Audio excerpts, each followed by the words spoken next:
even when we are still in the village, they could not want to give birth in public, in an open place. They could dig down the ground and they go there. So how do you go about breeding here at KALF Rabbitry? Of course, you have what we call breeding stock. When you look into the cages, there are a lot of nesting boxes. These are called nesting boxes, like you see it. What is different about this? Even when we are still in the village, they could not want to give birth in public, in an open place.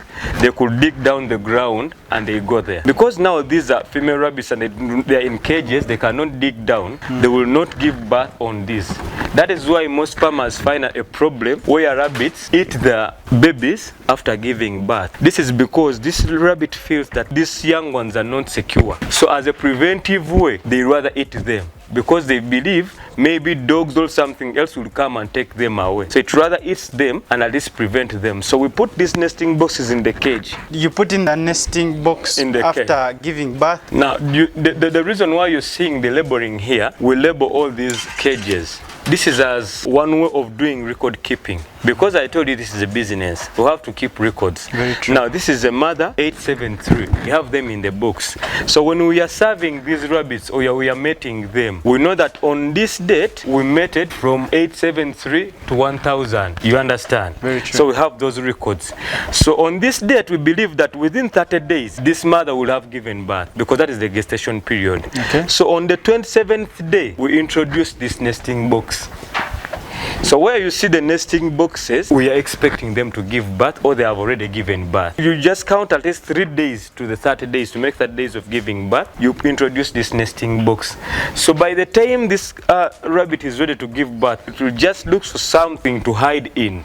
It will automatically find out this one. So it will go inside and give birth from there. So as record keeping, at least now we know we served this one on the 1st and we're expecting it to give birth on the 30th. So on the 27th day, we introduce the boxing. They have to be very, very, very keen about the breeding, because if you do not keep records, one of my friends was asking, one of the person on your team was asking why rabbits die when they are still young.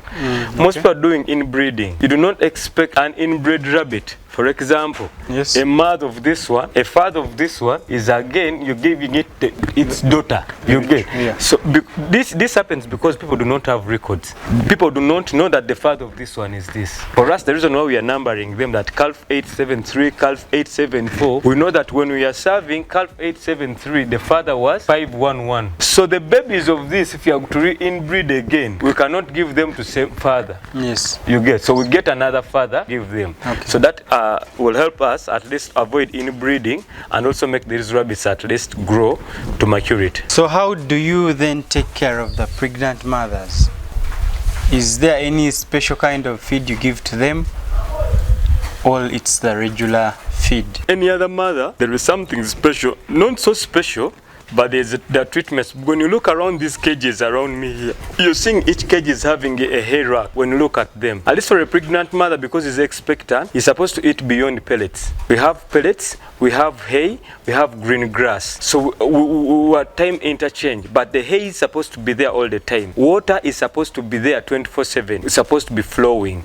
Then the pellets are supposed to be given in time. Then we're also introducing some green grass, like the potato leaves, like the carrot leaves, like the cabbages once in a while, the carrots. Also put in some mineral blocks because we're expecting this person to give birth and we want at least this person to be healthy enough for us so they can give us a good kids. For the breastfeeding, some people do that.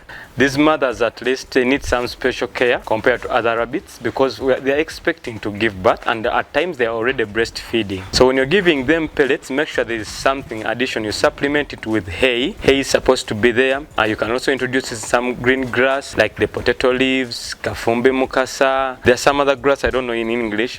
Then the cabbages, they're also good. But make sure when you're giving them these feeds, you wilter them. At least you dry them for some period of time in sunshine. Then you introduce them to them.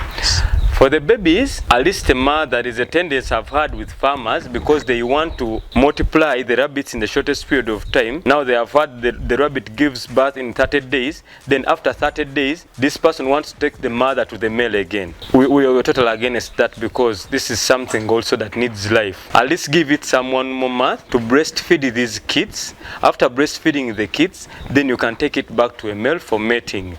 Then weaning rabbits, weaning is just taking off these babies from the mother at a so that they can start growing on their own. It will take like 6 weeks. That is 1.5 months. That is what we always do, because now this mother is already pregnant and is expecting to get more babies.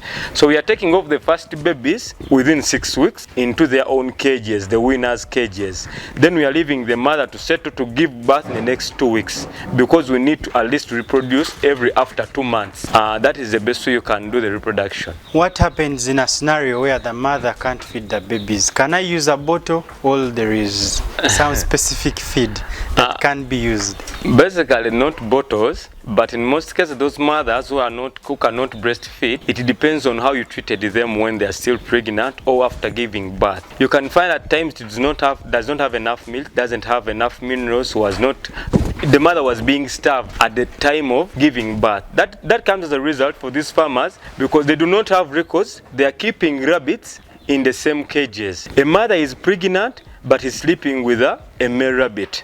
A mother just given birth is still sleeping in the same cage with the male rabbit. So they are going to mate again. So in most cases it will be very hard for this mother who is pregnant to breastfeed the rabbits. But the rabbit is meant to breastfeed the babies itself, because you do not breastfeed.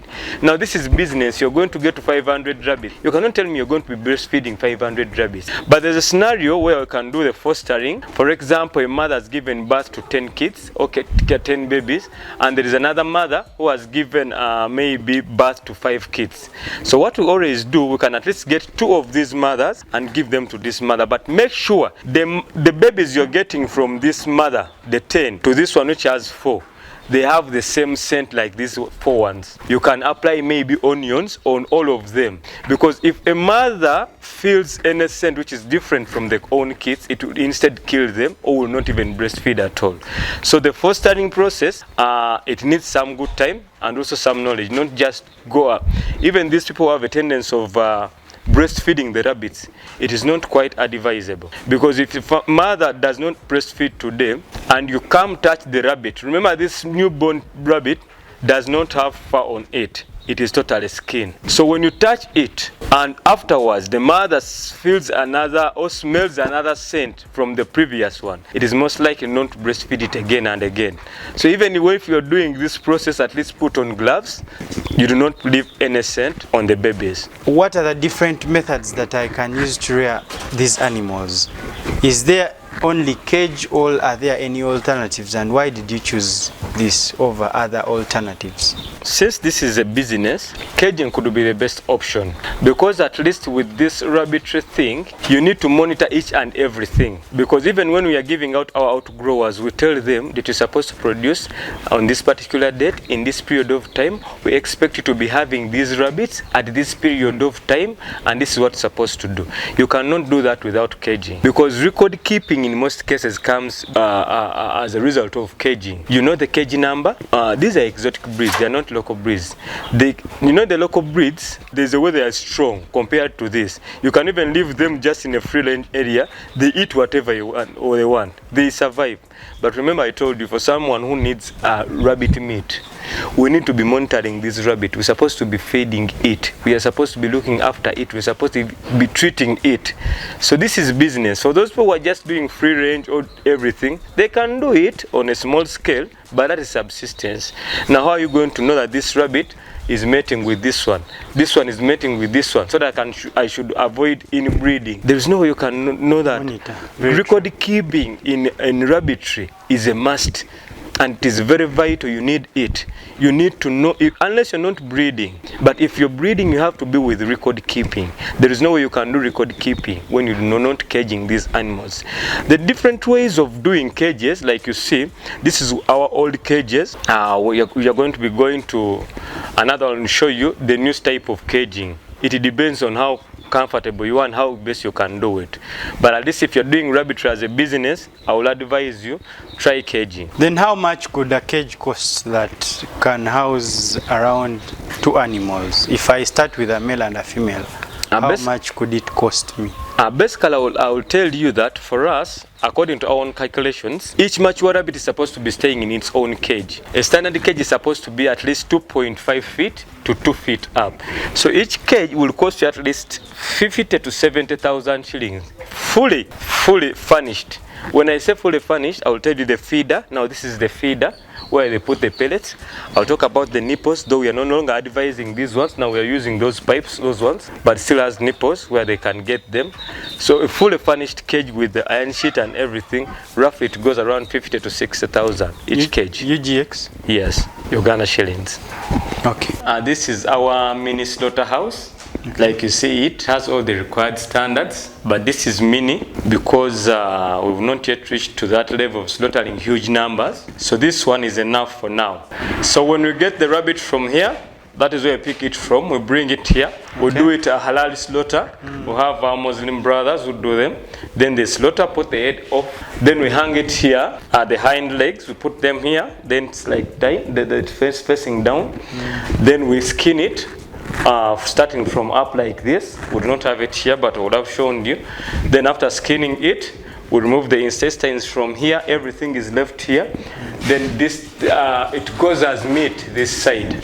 So that is where I do the packing, and if they are going to cook or we have visitors or we have trainings and briefings, that is how we do it here. Yes, but this is just a mini slaughterhouse, basically helping us on this simple service we're always having at the farm, the briefings, the trainings and everything, but at least it is on standard like you see it here. It's a nice one. So for someone who'd like to get some of your meat, where do they then find it? Basically for now, we are partnering with Mambo Restaurant. Mambo Restaurant in Kampala, Mukade Mall, UK Mall, Kansanga. There is always rabbit meat in all different kinds of species. Then there is also Brisk Lounge Kololo. You can also find meat there in case you want it. But in case you want order raw meat, you can always call us. Follow us on Facebook, Instagram, Twitter. There are numbers. YouTube, KALF RABBITRY Limited. You can make the orders. We can deliver depending on how much you want. Okay. Yes. Just like many of our farmers who've been wondering on how they can go about rabbit farming, most of our fears have been handled by you, Mr. Dennis. Now, the biggest wonder is on then how do we get the market for our products? Market is something very wide, and that has been disturbing us over and over again. I just want to use this chance to also inform farmers about the market. There are two different things that we always fail to differentiate or that are disturbing us as farmers. One, there is what we call market and there is what we call marketplace. Those are two different things that have failed us as farmers, because most of the challenges people have, they'll come and say, I've never seen a butcher of rabbit meat. So that is what they call market. Because someone has not seen a butcher of rabbit meat, he thinks rabbit does not have market. I will just tell you, market consists of three things: quality, quantity, sustainability. If you lack any of those three, trust me, what you're looking for is not market. That is the biggest challenge you have. Someone calls you here and tells you, I have my rabbits, I've failed to sell them. I need market for them. When you ask this customer, how many rabbits do you have? This farmer is going to tell you, I have 50 rabbits. Yeah, 50 rabbits is a good number. But how sustainably can you supply me if I want rabbit meat? Now, for example, I told you, I've been telling you that my target is supply rabbit meat to hotels, to supermarkets, and also to export. Because market buys value. Rabbit meat is something of value. This is white meat with very low cholesterol. This is something everyone would wish to see. It is very tasty meat. So market buys value.